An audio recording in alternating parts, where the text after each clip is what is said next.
Assalamu alaikum warahmatullahi wabarakatuh. Karibuni tena kwa Mind Mastery Tutor. Kama kawaida yetu tunaendelea na section B ya hiyo paper. So tushamaliza section A, sasa hii tuingia section B. Swali linasema answer all the questions in the spaces provided. So ukiona section B kuna 80 marks za kisawasawa. Sasa a cooperative society received 18,357,258. So highlight this part so that you don't. Cartons of avocados from farmers in one season. How many times is the total value of digit 3 greater than the total value of digit 2 in the number? So highlight also how many times, not how many more. So if you want to answer such question, ni rahisi sana. Okay, so what you do, utachukua hiyo 18,357,258 total value ya 3 kama kawaida utaandika hapa 3 na other numbers zitakuwa ni zeros. Sawa, na total value ya 2 ni 200. So moja unapata 300,000 na nyingine ukapata 200. So how many times? Sio? So kama unataka kujua how many times is 300,000 greater than the total value of digit 2 which is 200, rahisi, uchukua the greatest number which is 300,000, you divide by 200. Sio? Ndio ujue mara mbili. So it's about division. So there is zeros zatoka by 2 1, by 2 150, na utabaki hapo na 1500. Usisahau kuna zero hapa. So 1500 times sorry for that. A fisherman on a boat saw a fish at a depth of 5 meters. So he noticed a bird vertically above the fish at a height of 12 meters from the water surface. Use a number line to determine the distance between the fish and the bird, which is very easy. So ukiona lazima ujue yani fish water surface iko vipi. So if you imagine this one to be your water surface, okay, kabla hata hujachora number line. So if you imagine this one to be your water surface and the fisherman which is here, you have Ondo fisherman. I'm not good at drawing, but I'm just trying. So he sees the fish at a depth of 5 meters. So 5 meters is is around here. And he sees the bird vertically above fish from the water surface. So water surface ukiona, you just estimating is around 12 meters higher above the water surface. So ukiona this water surface is your zero mark. So ukitaka kujua difference ya 12 na 5, obviously you have to consider that 5 is below the zero mark. So ukichora, let's draw it, though situmii ruler, but if you just draw it, let's imagine this one, your zeros will be here. Okay, so hapa -1, -2, -3, -4, and -5. Now, so 12, 1, 2, 3, 4, 5, 6, 7, 8, 9, 10, 11. Just extend it. 12. Let's say 13 there. Okay. Now, so this is your number 9. Okay, and this is for -5. So let's just extend this also as well. So let's assume this is -6. So ukiona -5 ndo here. So you want to find out the distance between the fish. The fish is here and the bird is here. Okay, so the distance, obviously when you expect fish no below, so yamaanisha itakuwa -5. So let's go 1, 2, 3, 4, 5, 6 mpaka kwa 12, 7, 8, 9, 10, 11, 12, 13, 14, 15, 16 and 17. So the difference is 17 meters, and that is your answer. So very simple question. Twende kwa question 23 sasa. Question 23 says a school bought some rice to be used for 6 days. On the first day, the school used 1/6 of the rice. On the second day, 1/5 of the remaining rice was used. Okay, the rest of the rice was shared equally for the last 4 days. Also, on the last day, the school used 37.5 kgs. Okay, so word you are to. On the last day, the school used 37.5 kg. Question says determine question A, the fraction of rice that was shared equally for the last 4 days. Then question B says the amount of rice that the school had bought, which is very easy, very simple question. So ukiona hapa, let me just use the space. Umeambiwa the school on the first day the school used 1/6 of the rice. So that's the first day. So you just highlight that part where the school used 6 of the rice. Okay, I don't know what. Let's say 6 of the rice. On the second day, used 1/5 of the remaining. So make sure you highlight that part, 1/5 of the remaining. So 1/5 of the remaining was used in the second day. The rest of the rice was shared equally for the last 4 days. So for you to get that answer, the fraction of the rice that was shared equally is very simple. Siku ya kwanza alitumia 1/6, right? On the second day he used 1/5 of the remaining. So the remaining is usually 6/6 minus 1/6, which gives you 5/6. So on the second day alitumia 1/6 of that remaining. So to be short, the fraction that he used was 5/36. So first you need to add those 2 days, so for you to get your real remaining. So is it 1/6? No, on the second day he used 1/5. Sorry for that. So it actually should be like this. So he used 1/5. So if you simplify 5/30, it just becomes 1/6. So also on the second day he used 1/6. So in the first day alitumia 6, on the second day akatumia 1/6. The total fraction used for those 2 days was 2/6. If you want to get the remaining fraction that was shared, you just take 6/6 or 1 minus 2/6, which gives you 4/6. If you simplify it, divide by 2 gives you 2/3. Right. So the fraction that was shared equally was 2/3. So, but obviously there's a part of the answer. The answer tatumia like 2/3 was shared in the last 4 days. So the mass of rice that the school had bought. So what you know, on the last day, the school used that 7.5.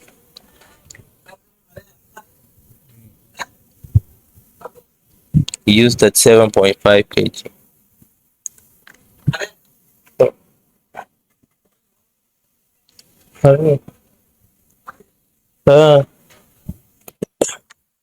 So on the last day he used that 7.5 kg.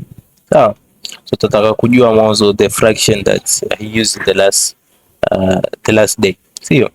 So umebakiwa na 2/3 for the 4 days. So hiyo for the last day alitumia fraction gani? So utachukua 2/3 kwa sababu ni siku 4. So since it's 4 days, remember 2/3 was used for 4 days. You ask yourself, what about 1 day? So to be just simply the simple answer is just taking 2/3 dividing by 4, or 2/3 multiplied by 1/4. Now, and that gives you 2/3 times 1/4. It gives you around 2/12. If you simplify it further, it should give you around 1/6. So 1/6 alitumia on the last day, and that 1/6 is what represents this 37.5 kg. Okay, and you ask yourself, what about the total fraction, because that's the mass of the rice that the school had bought. What about 6/6? Utachukua 6/6 multiplied by 37.5 divided by or times by the reciprocal of 1/6. So you just take 6 times 7.5. So if you just take, it's not a matter of taking your calculator with you, waweza hata ukajua hapo kwa hapo, or if you want to take your calculator, you're allowed. So if you take that 7.5 times 6, it gives you 225 kg. So that was the total mass used by the school. So tuendelee. Question 24 umeulizwa, a wall is in the shape of a square, each side of the wall is 15 meters.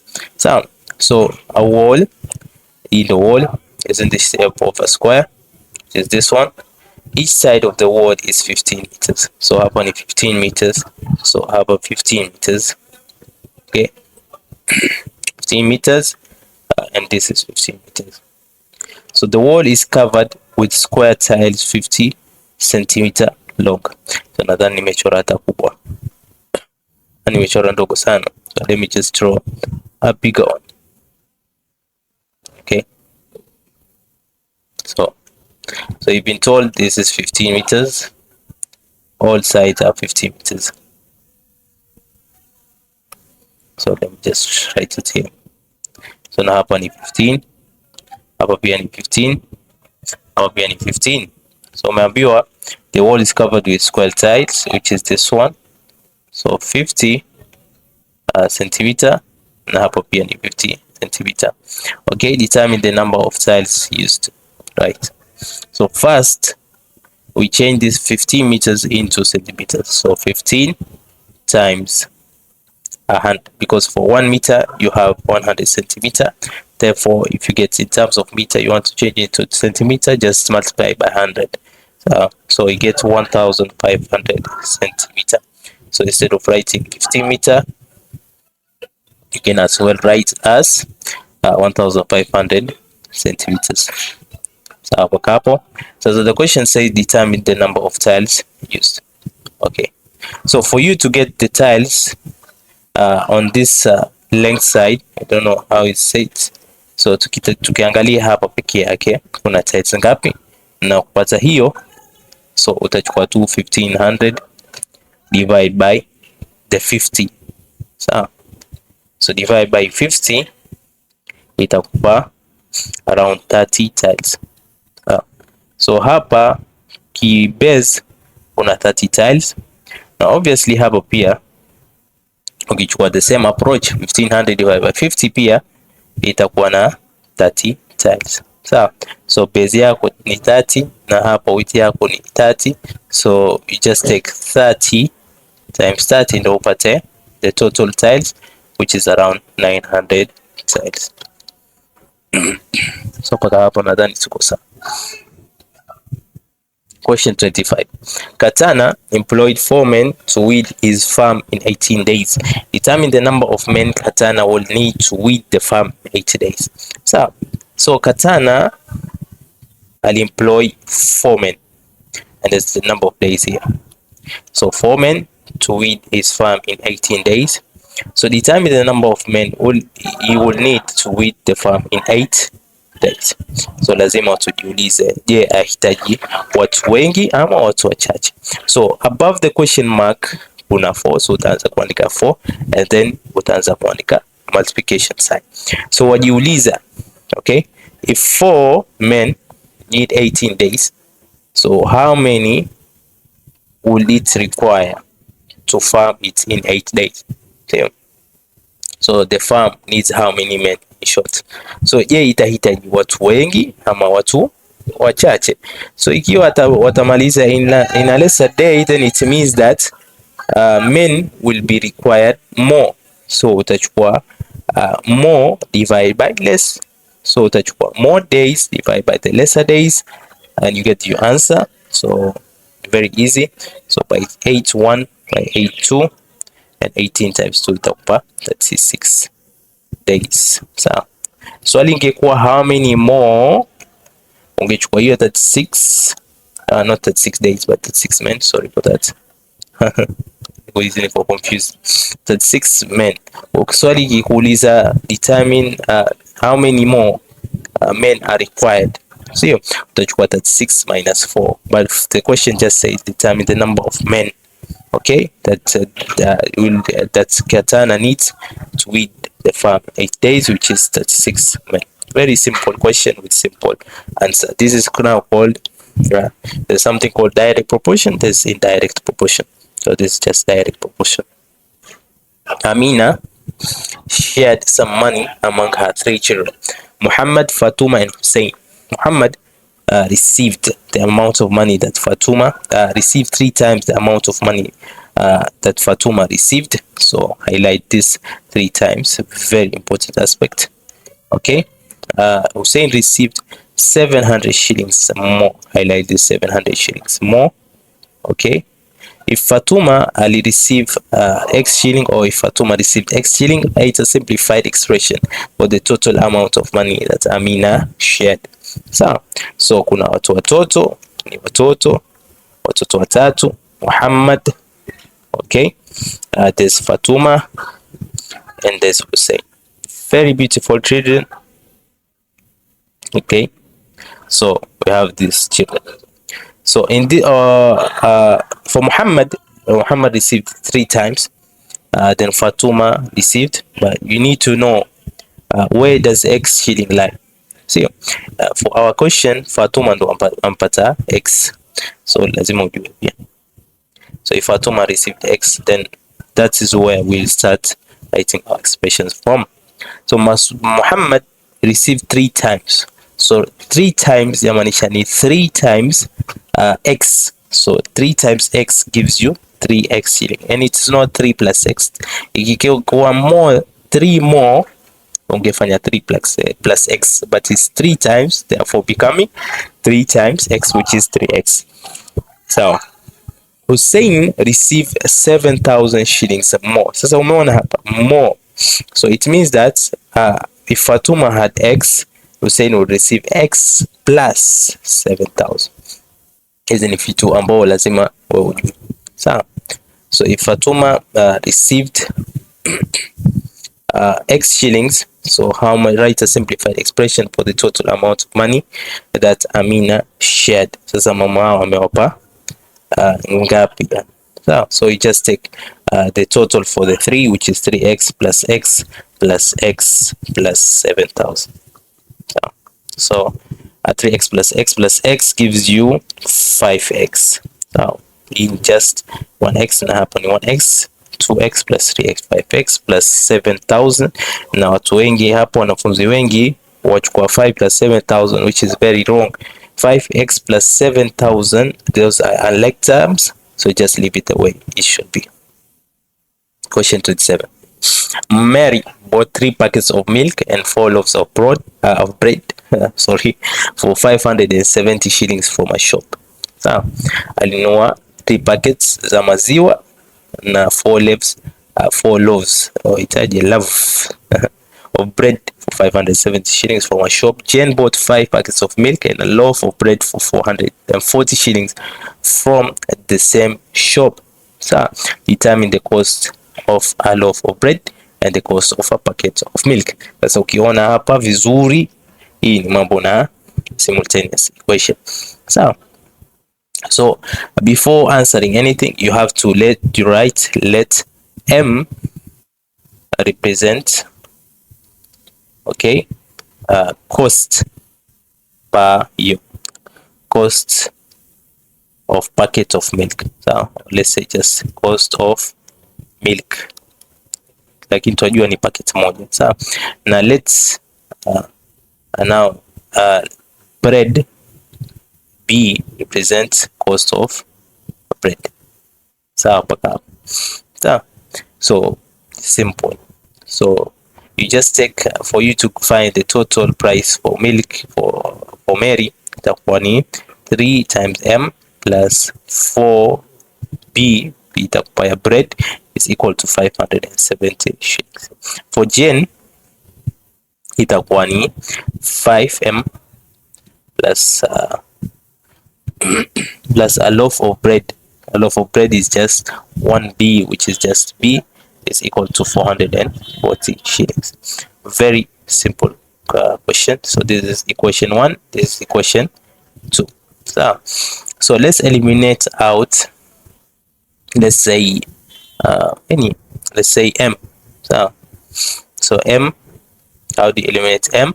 Ukiangalia hapo kwa m, juu kuna 3, chini kuna 5. Sasa hiyo 5 utapeleka juu na hiyo 3 utapeleka chini.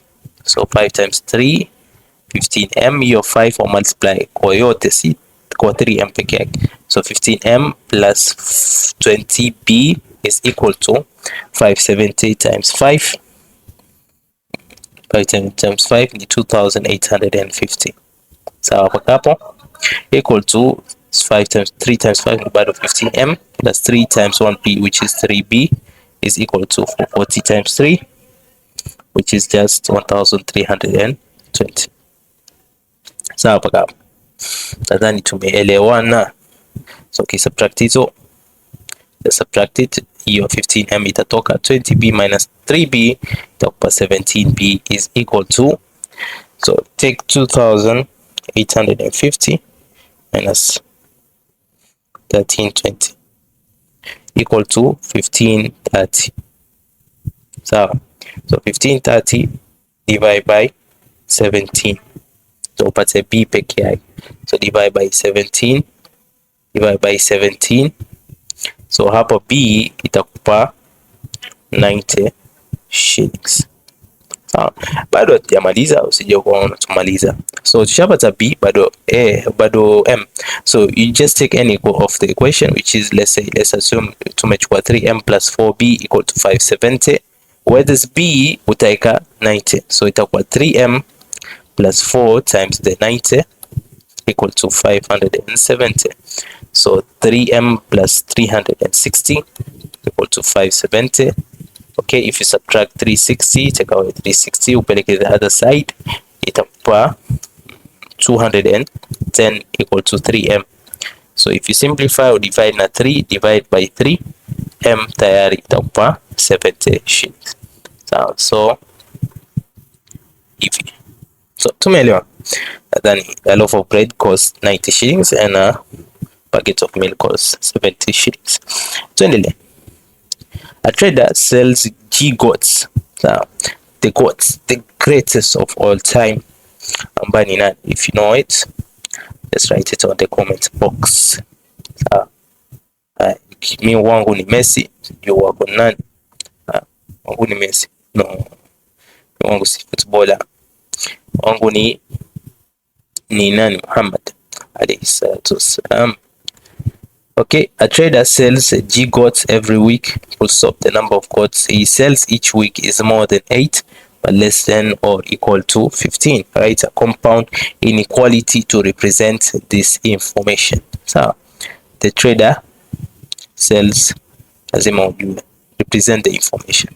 So 𝐊𝐶𝐂 every week. So the number of goats he sells each week is more than 8, but less than or equal to 50.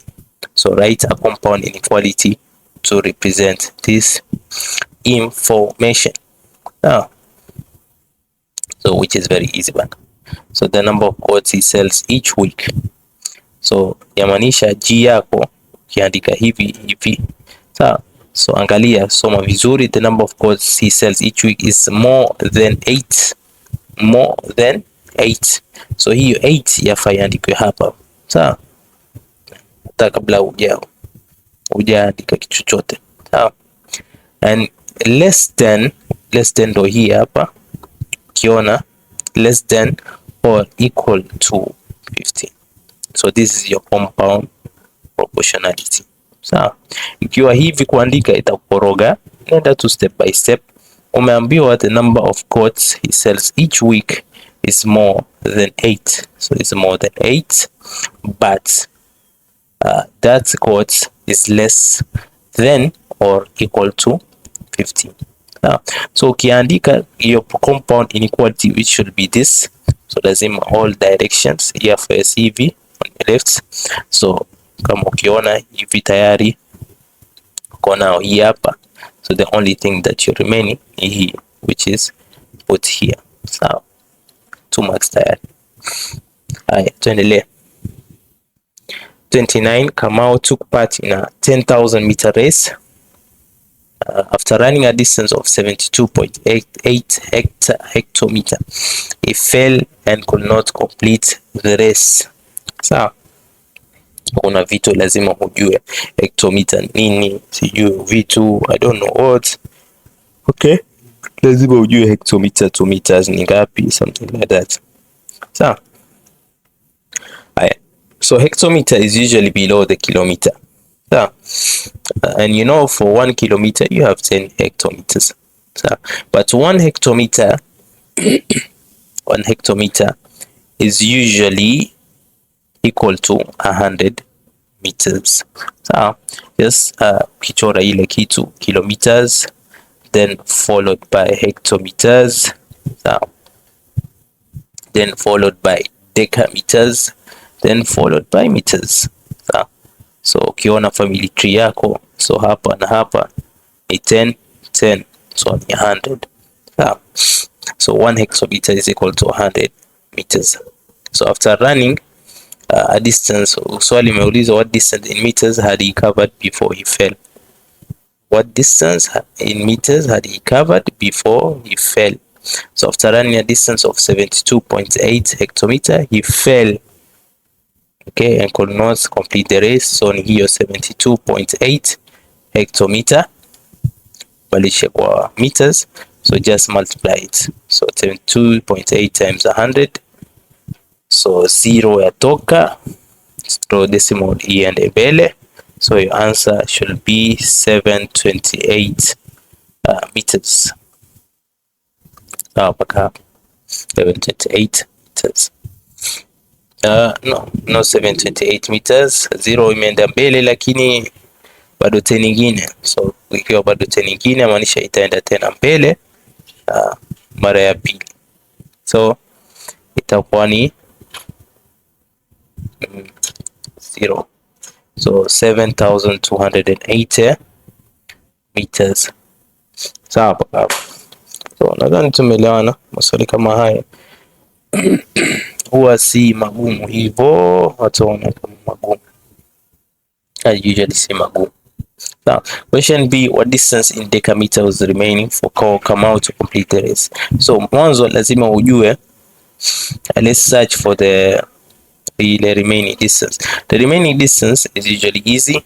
Just take the total actual distance which was supposed to be covered minus hiyo 7280, in which itakuwa 10,000 minus na 7280. Hiyo atahitaji calculator. Subtract 2 itakuwa 2720 meters. Sawa. Haya, tumesema hapa decameter to meter ni 10. So 1 decameter is equal to 10 meters.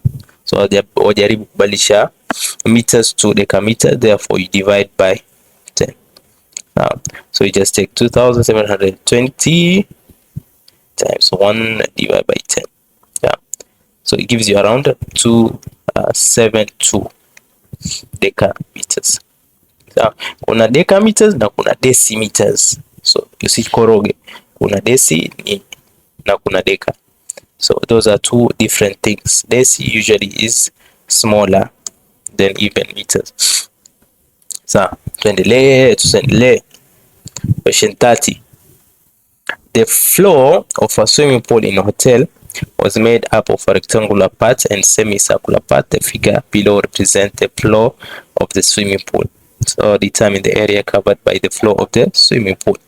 So yani rahisi sana.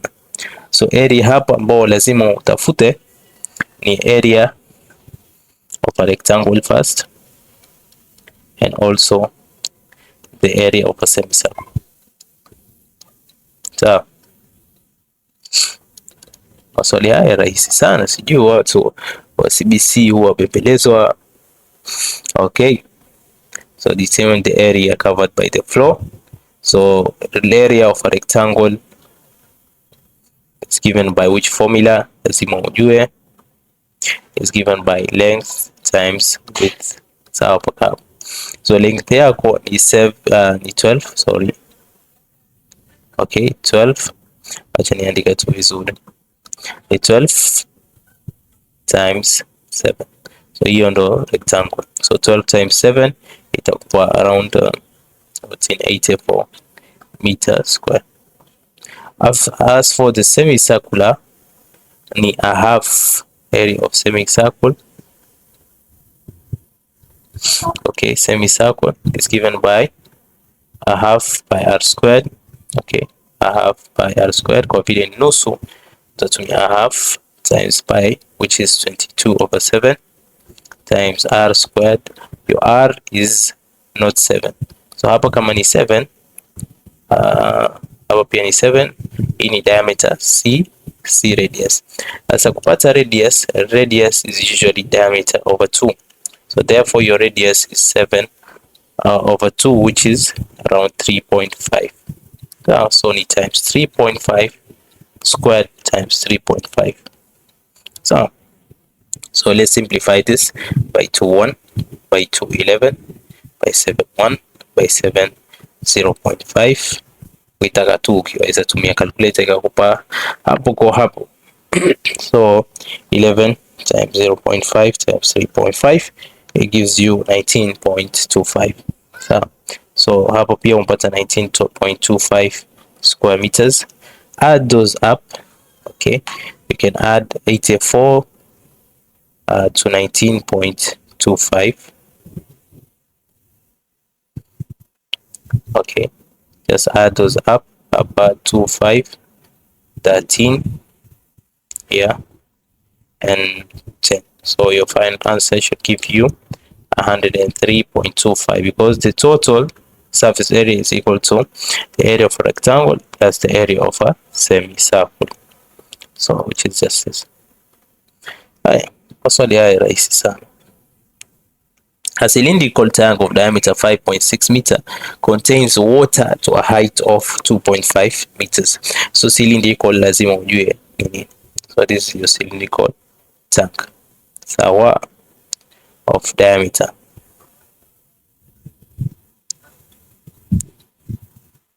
Okay. So diameter yako ni 5.6 meters. So contains water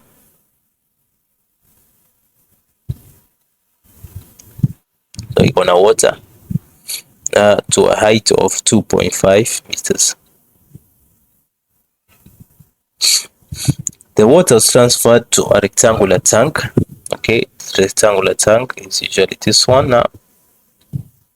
Okay, of length 5.5 meters and width. So length is 5.5 meters and width around 4 meters. But you don't know your height now. So what was the height of water in the rectangular tank? See, so mwanzo lazima tujue what do you call it? We need to find the volume of that cylinder. So we need to find the volume of cylinder, and the volume of cylinder is actually given by what? Is given by pi r squared, right? So pi to be 22/7 again times r squared, which is not 5.6, this is the diameter, remember. So your radius is diameter over 2, 5.6/2, which gives you around 2.8. So times 2.8 with the times na 2.8 squared with the times na 2.8 tena ingine times height yako ambao ni 2.5. So you can take your calculator, just multiply everything. Ukitaka uweze simplify. Mimi nachukua tu calculator yangu. Kwa nini ujitese kama kuna calculator jamani? Times 2.5. So gives you, but sijasema ati mtumie kila siku calculator, because yani it will tend to you'll be dependent too much on your calculator. So always also sometimes depend on your brain. 61.6 meter cube, not square. So So and usually volume of a rectangle is given by what? Volume of a rectangle of cuboid, because in a cuboid here is given by length times width times height, or your cross sectional area, which is this one, times your height. So which is given by length tuko nao ni 5.5 times width here 2, which is 4, times height hatuna, times h equal to 61.6. Sawa, so h equal to, kama utatafuta h yamaanisha utachukua 61.6 all over 5.5 times 4. Sawa, hiyo ni direct. So chukua hiyo 61.6 divide by 5.5 times 4, so ambayo itakupa 2.8. so your height automatically gives you 2.8 meters. Tuendelea. Question 32. A half marathon race is 21 kilometers long. Peter ran the race in 1 hour 40 minutes. Determine Peter's speed in meters per second. So a half marathon race in 21 kilometers. So poop 21 kilometers. So Peter huyu alikimbia for 1 hour and 40 minutes. So chora ile triangle. So this is distance, this is speed, this is time. I show speed. So kama unataka kutafuta speed yako, if you want to find out your speed, yeah, if you want to find out your speed, what do you do? For you to find out your speed, you take distance over time. Distance over time. So there are two ways of answering this type of question. Okay, but let's answer the one that you know first, and then do the other. So your distance being 21 divided by your time, which is 1 hour 40 minutes. 1 hour 40 minutes yani kwa vipi? First change this 40 minutes into hours, so it becomes 140 over 60. In short, if you simplify 40 over 60 itakuwa 2 over 3 hours. So wewe chukua tu mwanzo 40 ubadilishe kwa hours, divide by 60 gives you 2 over 3. So divide by 1 2 over 3, so ni 21 divide by 1 2 over 3, which is just 21 divide by 5 over 3. Okay, if you change it into ukibadilisha division to multiplication, hapa iandikwe 21 times 3 over 5. Okay, na answer hapa itakupa 21 times 3 over 5, which is 12.6. So hapa itakupa 12.6 kilometers per hour. That's the easiest way for you to change kilometers per hour kwa meter per second, kwa sababu swali imekuuliza into meter per second. Is very easy. So it's just very easy. It's not that hard. It's not wengi wadhani ngumu sana. It's very easy. Just take 5, you just multiply by 5 over 18. Okay, kama ni meters per second to kilometers per hour, you times na 18 over 5. Okay, so 12.6 times 5 over 18, which gives you 3.5. So it's 3.5 meters per second. Na kama unataka kucheck, usually the meters per second is usually smaller compared to the kilometer per hour. And meter per second ndo kubwa. Yani numbers, in terms of numbers, ni 3.5, nyingine 12.6. Question 33 yasema Sam gets a commission of 2% for every car sold. In a certain month, he sold 6 cars. The selling price of each car was 890,000. Also, calculate the commission Sam earned that month. Calculate the commission Sam earned that month. So in a certain month, aliuza 6 cars. So the selling price was 890,000. So, okay. So remember, alichukua 2% for every car sold. So let's say if you want to get the commission for each car, for each car, atafanya nini? usually atachukua 2% times 890,000. Sawa mpaka hapo. So in which answer itakupa hapo ngapi? 2 times 8,900 itakupa 17,800. So kwa kila gari for 1 car, sawa, kwa kila gari atapata 17,800. Sawa mpaka hapo. So he gets 17,800. So about 6 cars, very simple. So you umeambiwa calculate the commission sum and that month. So you just take your commission multiply by the number of cars. Very simple. So sababu kila gari atatumia atapata hii. So times 6 it gives you 106,800. So 106,800 Kenya shillings. I hope tumeelewana. Then that's a very simple question. Yeah. Okay, let's go to the other question. A welder. Kwa hapo mtaani kuna jamaa yaitwa dada welder. Aya, a welder designed a window frame in the shape of a parallelogram as shown. So we have 70, we have B, we have this. Okay. So given reason, determine the size of angles of A and B. So A and B. Kuna kitu yaitwa adjacent angles. So that's one thing that you should know. So adjacent angles. So adjacent angles ni nini? Sio? Adjacent angles ni nini? So adjacent angles are angles that are near to each other. And adjacent angles usually add up to 180 degrees. So if you wanted to find A, okay, but for now, opposite angles are always equal in a parallelogram. So just ignore this. Opposite angles are equal. That's first. Second one, adjacent angles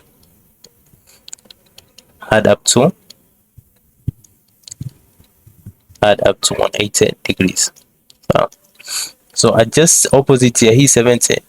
You have a B which is 70 degrees, but A is adjacent to 70 degrees, right?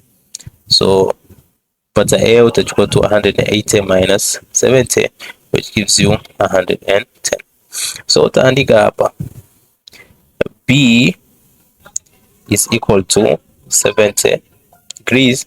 The reason behind it is adjacent angles, not adjacent angle, but opposite angles add up to 180 degrees. I wrote it here.